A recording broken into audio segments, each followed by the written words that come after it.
बिस्मिल्लाहिर्रहमानिर्रहीम। अस्सलाम वालेकुम नाज़रीन, आप यूट्यूब चैनल देख रहे हैं। मैं इमरान खान हूं। मैं इस पूरे निज़ाम को समझता हूं। जब तक आप इनका बाजू नहीं पकड़ेंगे ना, जब तक आप इनके ऊपर चढ़ेंगे नहीं, ये आपको आपका हक नहीं देंगे। पाकिस्तान की मिलिट्री एस्टेब्लिशमेंट की ये पॉलिसी है। ये अमेरिका से क्यों डरते हैं? अमेरिका इनका बाजू मरोड़ के इनसे अपना काम करवाता है। वो इनको गिच्ची से पकड़ के अपना काम करवाता है, उनका काम करते हैं। इमरान खान साहब की जो स्ट्रेटेजी थी, वो फ्रंट फुट पे रह के खेलते रहे इनके साथ, वो बैक फुट पे नहीं गए। तो सुहेल अफरीदी साहब ने ज्यादतियां काफी हद तक रजिस्टर कर ली हैं। अब इसके बाद बेबसी की तस्वीर बनने से निजाम को कोई फर्क नहीं पड़ता।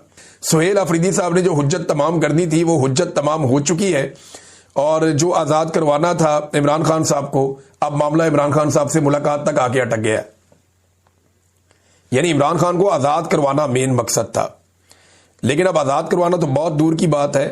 इमरान खान साहब से मुलाकात भी पाकिस्तान तहरीक इंसाफ के लिए एक बहुत बड़ा टास्क बनती जा रही है। राणा सनाउल्लाह साहब ने वजह बताई जनाब कि क्यों नहीं इमरान खान साहब से मुलाकात करवाई जा रही। वो कहते हैं इमरान खान साहब सेहतमंद है, एक्सरसाइज कर रहे हैं, खाना भी ठीक मिल रहा है, जेल में कंफर्टेबल माहौल मिल रहा है, जो उन्होंने किसी को नहीं दिया। मुलाकात ना कराने की वजह यह है कि वो तहरीक चलाने की बात करते हैं और ट्विटर पर मुल्क के खिलाफ जहर उगलते हैं और साजिशी बयानियां फैलाते हैं।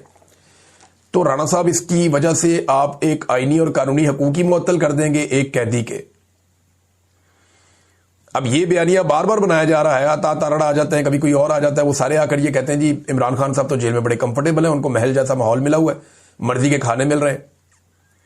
ऐसी जेल आज तक ना नवाज शरीफ ने काटी, ना जरदारी ने काटी। ये लोग सोच भी नहीं सकते जैसी जेल में इमरान खान साहब को रखा हुआ है। नवाज शरीफ की जेल के बारे में उनके अपने साथी और सहाफी बता चुके हैं कि मियां साहब की मौजों वाली जेल थी। मैंने बहुत पहले आपको जब बता दिया था कि मियां नवाज शरीफ साहब पाकिस्तान से बाहर जाने वाले हैं, उनके जाने से 2-2.5 माह पहले बता दिया था। और बाद में सारे मेरे से ये पूछ रहे थे, मुहित पीरजादा समेत, कि आपको ये कैसे पता चला। बाकायदा उनको एक महल नमा एरिया दिया हुआ था जेल के अंदर साइड में। इमरान खान को एक छोटे से सेल में बंद किया हुआ, उसकी तस्वीरें आप सबने देखी हुई है, दोबारा देख लें आप। ये इमरान खान साहब की हालत है, ये उनका सेल है, इसके अंदर इमरान खान साहब को बंद किया हुआ है। और बाहर एक बरामदा है, उसके अंदर चंद घंटों के लिए निकालते हैं और फिर वापस अंदर बंद कर देते हैं। गर्मियों और सर्दियों के अंदर उसको यहीं पे गुजारा करना है। ये मैक्सिमम 6x8 का 10 का इतना छोटा सा ये एक है, इसके अंदर ही वॉशरूम है। ये इमरान खान साहब की टोटल जिंदगी है जो उसके अंदर वो गुजार रहे हैं। वो किताब पढ़ने के लिए मिल जाए तो ये बड़ी गनीमत है। अब इमरान खान साहब की इस जेल को ये लोग कह रहे हैं जी महल है, तो इस महल का चक्कर तो सबको लगाना पड़ेगा।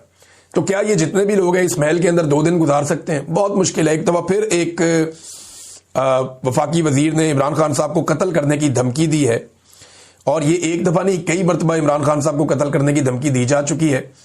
और तहरीक इंसाफ को यही शौक रहा तो इमरान खान की कबल अज वक्त फातिहा पढ़नी पड़ेगी। ये फेडरल मिनिस्टर रेलवे के हैं, वो ये कह रहे हैं। और ये खुद कितने मजबूत आदमी है सारी दुनिया जानती है। मैं बहुत सारे ऐसे सहाफियों को जानता हूं जिनसे जाकर ये मिला करते थे और उनसे किस किस्म की रिक्वेस्ट किया करते थे, और उसके अंदर एक दफा ये मेरे पास भी आ गए थे गलती से। तो मुझे अच्छी तरह पता है कि इनका अपना माजी बेचारे का क्या रहा है। ये कमजोर लोग हैं, इनका कोई कैरेक्टर नहीं है, ना सारी जिंदगी कोई कैरेक्टर बिल्ड कर पाए। बस इनका यही है कि नवाज शरीफ लगा रहे हैं और उसके साथ हमारा दाव लगा रहा है। इनकी नस्लें पाकिस्तान में अपनी बका के लिए तरस जाएंगी, जो इनके साथ पाकिस्तानी अवाम करेगी अगर खुद ही खास्ता इमरान खान को कुछ हुआ तो। और जो मैं कह रहा हूं ना, ये होना ऐसे ही है, लड़ गया है। अब कौम को खुद निकलना होगा, कौम को तो निकलना पड़ेगा। वो कैसे हुकूमत किसी मुलाजिम की तौसीह से जोड़ा जा सकता है कि हुकूमत का एक मुलाजिम है, सरकारी मुलाजिम है, आर्मी चीफ, अब एक ऑफिसर है सरकारी, एक दिन रिटायर हो जाएगा। इमरान खान की मुलाकात का हक कैसे छीना जा सकता है एक सरकारी मुलाजिम की तौसीह के मामलात के साथ जोड़कर? और अब सारे के सारे वुज़रा जो है वो ये साबित करने लगे जनाब हमने बड़ी मुश्किलात देखी है, इमरान खान ने कुछ नहीं देखी। पाकिस्तान तहरीक इंसाफ ने रिकॉर्ड खड़ा कर दिया मुश्किलात देखने का, और ये सोचकर ही इनको हॉल चढ़ते हैं कि अगर इसकी आधी मुश्किलात भी मुस्तकबिल में इन्हें बर्दाश्त करनी पड़ गई तो इनका क्या बनेगा। ये करना तो पड़ेगा इन्हें। मुझे ऐसा लगता है कि इमरान खान साहब की जो है वो मुलाकात करवा दी जाएगी। इमरान खान साहब ने एक स्टेटमेंट पहले ही दे रखा है, ये स्टेटमेंट मैं आपके सामने दोहरा देता हूं। इमरान खान साहब ने कहा था कि अगर मुझे जेल में कुछ हुआ तो जिम्मेदार आसिम मुनीर होगा, अगर मेरी बीवी को जेल में कुछ हुआ तो जिम्मेदार आसिम मुनीर होगा। ये इमरान खान साहब ने बार बार स्टेटमेंट दिया है, और पाकिस्तान तहरीक इंसाफ के लोग ये वाला स्टेटमेंट बार बार पब्लिक कर रहे हैं और बता रहे हैं कि जनाब ये इमरान खान साहब कह चुके हैं, लिहाजा अगर उनकी सेहत को कुछ होता है, कोई प्रॉब्लम होता है, 845 दिन हो गए इमरान खान साहब को जेल के अंदर बैठे हुए। 845 दिन कम टाइम नहीं होता, बड़े लंबे अरसे से इमरान खान साहब जेल के अंदर बंद है। अब नाजरीन, जब ये बहुत ज्यादा खबर चली तो हुकूमत ने एक तो खुद से इसके ऊपर डिनाई किया कि नहीं, इमरान खान साहब की सेहत ठीक है, कोई प्रॉब्लम नहीं है। फिर बाद में कोई हलफ की बात भी हुई। फिर गंडापुर साहब ने भी इसके ऊपर आकर वजाहत की। गंडापुर साहब काफी दिनों के बाद मैदान में आए, और जब मैदान में आए तो वो इस बात की वजाहत करने के लिए आए कि जनाब इमरान खान साहब जेल में बिल्कुल ठीक है, कोई फिक्र वाली बात नहीं है, ये दुश्मनों की साजिश है। इंडिया को क्योंकि जंग में शिकस्त हुई, लिहाजा वो इमरान खान के बारे में बकवास कर रहे हैं। भारतीय मीडिया पाकिस्तान में इंतशार फैलाना चाहता है, और भारत को जवाब देने के लिए गालिबन गंडापुर साहब को लाया गया। उन्होंने आकर यहां पे एक थोड़ी बेचैनी फैली हुई थी, गंडापुर साहब ने इसको कंट्रोल करने के लिए अपनी खिदमत पेश की, और उन्होंने बताया जी कि इमरान खान साहब जेल में बिल्कुल ठीक है, उनको ये इतला मिल गई है। गंडापुर साहब के अपने सोर्सेज हैं, उन्हें यकीन दिलाया गया होगा कि इमरान खान साहब ठीक है, आप इस बारे में फिक्र ना करें। तो बहरहाल मौका तो पाकिस्तान की हुकूमत खुद दे रही है। अब सिर्फ एक फैमिली से मुलाकात करवा देते, लेकिन मुलाकात करवाने की सूरत में इस बात का खतरा था कि इमरान खान साहब देखे ना, अब सारे महीनों में मुलाकातें होती रही हैं बीच में। पिछले साल जब आईनी तरमीम के मामलात फंसे हुए थे तब मुलाकातें बंद हो गई थी, आपको याद होगा। जब एहतजाज के मामलात फंसे हुए थे तब मुलाकातें बंद हो गई थी। अब इस साल भी जब आईनी तरमीम और इस्तिस्ना के और एक्सटेंशन के मामलात फंसे हुए तो इमरान खान की मुलाकातें बंद हो गई, वरना मुलाकातें तो खुली रहती हैं, नॉर्मल रहती हैं। सारे महीनों में मुलाकातें होती आ रही हैं, मिलवा दिया जाता है। अलीमा खान को ना मिलवाएं तो किसी और को मिलवा देते हैं, या जेल के अंदर केस चल जाता है, वहां पे कोई मुलाकात हो जाती है। देखिए, पाकिस्तान का जो मीडिया है ना, इसने भी 2 नंबरी की इंतहा कर दी है। जब जुल्म हो रहा होता है तो वो दिखाता नहीं है, लेकिन जब जालिम बाद में मजलूम को अटैक करता है तो वो दिखाता है। हमारे बहुत सारे दानिशवर हैं, वो मजलूम के अंदर कीड़े निकालते हैं जुल्म के खिलाफ आवाज उठाने की बजाय। यानी ये जो जुल्म हो रहा है इसको मीडिया पाकिस्तान का रिपोर्ट नहीं करता, जो जालिम है उसके बारे में एक लफ्ज नहीं बोलता, लेकिन जैसे ही मजलूम शिकायत करता है तो सारा मीडिया उसको पै जाता है कि यार मजलूम ने ये क्यों कहा, मजलूम ने वो क्यों कहा, ये कैसा मजलूम है, ये एहतजाज कर रहा है, ये कैसा मजलूम है, ये रो रहा है। भाई मजलूम जो है वो आंसुओं के साथ क्यों नहीं रोया, भाई मजलूम जो है उसने ये वाला काम क्यों नहीं किया। तो मजलूम के अंदर ये कीड़े निकाल रहे हैं। भाई ऐसा फिटे मुंह किस्म का मीडिया तो पूरी दुनिया में कहीं नहीं होगा।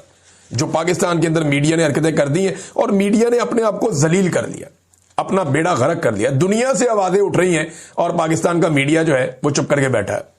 ज़ुल्म खलीलजाद ये अमेरिका से कहते हैं कि मैं पाकिस्तान की एस्टेब्लिशमेंट के रवैये पर हैरान हूं। पूरे 1 माह से एक सूबे के वजीर आला, मुल्क भर के लाखों पाकिस्तानी, मुल्क की सबसे बड़ी मकबूल सियासी जमात और इमरान खान का खानदान सब सिर्फ ये जानना चाहते हैं कि इमरान खान की जेल में हालत कैसी है, यहां तक कि वो जिंदा है या नहीं।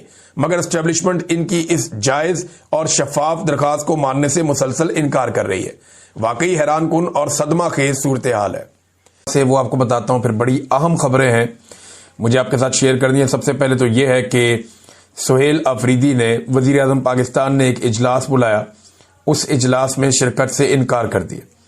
ये इजलास खैबर पख्तूनख्वा के हवाले से भी है, दहशतगर्दी के हवाले से और दीगर चीज़ों पर बात होनी थी, और इसमें जो सुहेल अफरीदी का मौक़िफ़ है पहले वो देख लेते हैं। उन्होंने कहा क्या, वो कहते जी मैंने आज वफाकी हुकूमत की ज़राअत और अफगान महाजरीन, क्योंकि अफगान महाजरीन का मामला खैबर पख्तूनख्वा में ही है, ज़राअत और अफगान महाजरीन के हवाले से मीटिंग में ज़ाती तौर पर शिरकत से इसलिए मादरत की है क्योंकि खैबर पख्तूनख्वा की अवाम ने इमरान खान को वोट और मैंडेट दिया, और जब तक मैं इमरान खान साहब से मिलकर पॉलिसी गाइडलाइन नहीं ले लेता तो किसी ऐसी मीटिंग में शिरकत सूबे की अवाम के मैंडेट की तौहीन होगी।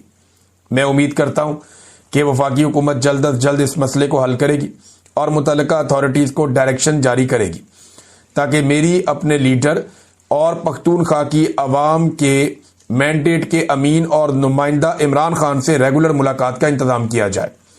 इस हवाले से हमारी कानूनी टीम इस्लामाबाद हाई कोर्ट समेत तमाम कानूनी फोरम्स पर भी जा रही है।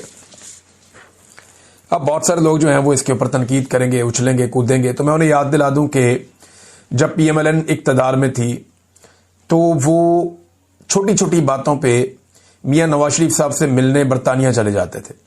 टेलीफोन पे हिदायत नहीं लेते थे, बल्कि यहाँ से पूरी पूरी काबीना बरतानिया जाती थी, वहाँ लंदन में बैठ के मियां नवाज शरीफ साहब से मशवरा लेती थी और वापस आकर हुकूमत चलाती थी। वो दावा करते रहे हैं कि नवाज शरीफ ने आर्मी चीफ की तैनाती से लेकर बड़ी बड़ी तैनातियों के फैसले बरतानिया में बैठकर किए हैं। उसके अलावा जब नवाज शरीफ साहब जेल में थे तो पार्टी के 30-30, 40-40 लोग और बाद औक़ात 100 के करीब लोग मियां नवाज शरीफ साहब को रोजाना मिलने के लिए जाते थे। सुबह से लेकर शाम तक मुलाकातों का तांता बंदा रहता था और मियां साहब अपनी पूरी पार्टी और निजाम जेल के अंदर से बैठकर चला रहे थे।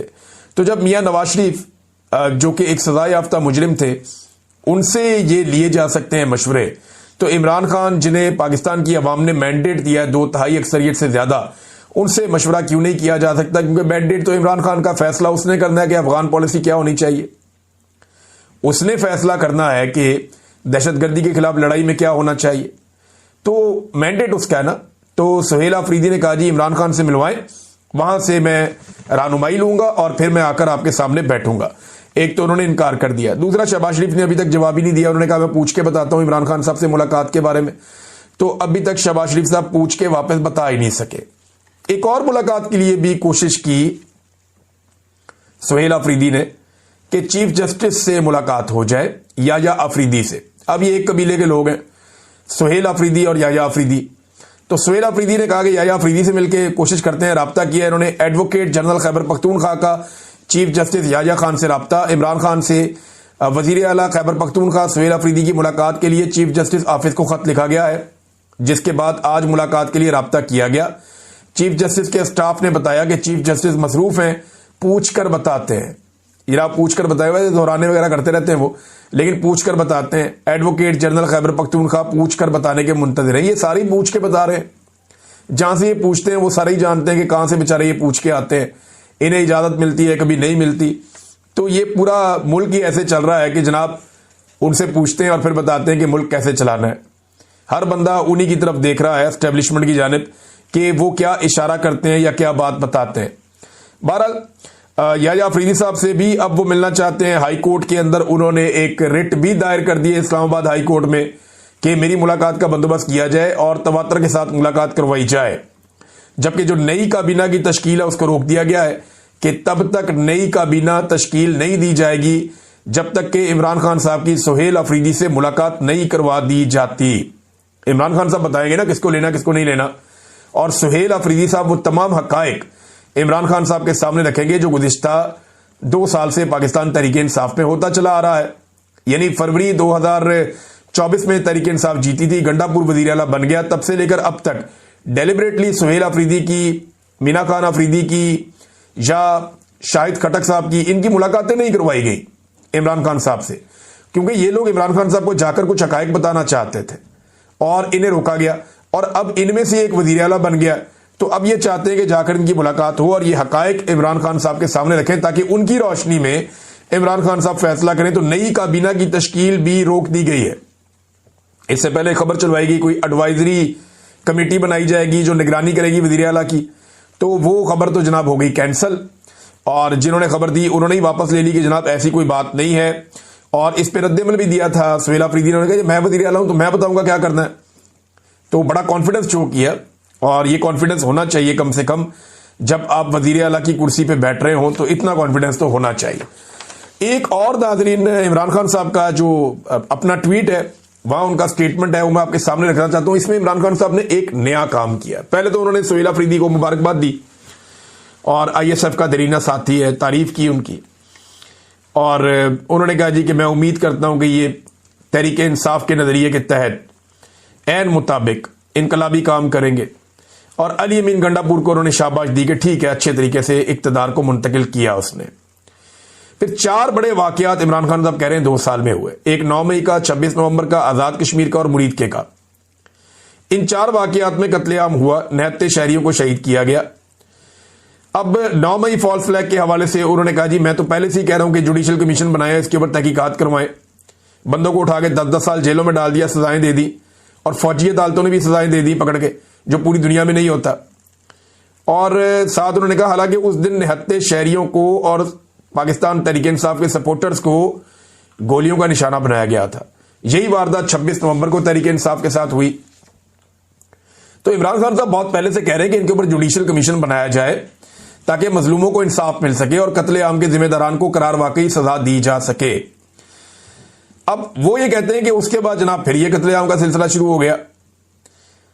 यानी अब जो आज़ाद कश्मीर में किया गया और फिर उसके बाद अब तहरीक लब्बैक के साथ हुआ। नमाज जुमा के बाद खैबर पख्तूनख्वा में हमारे तमाम कारकुनान और अवाम मुरीद के कत्लेआम के खिलाफ निकले। तो मैं आपको बताता हूं कि खैबर पख्तूनख्वा में बड़ा तगड़ा एहतजाज हुआ, बहुत बड़े पैमाने पर एहतजाज हुआ। हर शहर के अंदर लोग निकले। पंजाब के अंदर तो पूरा एक ऐसा लगता है कर्फ्यू लगा हुआ है। कई जगहों पर कारोबारी मराकज़ थोड़े बहुत बंद रहे, अब बाकी जगहों पर कई जगहों पर खुले रहे। एक मिक्स किस्म का रद्द अमल था, लेकिन जुम्मे वाले दिन जो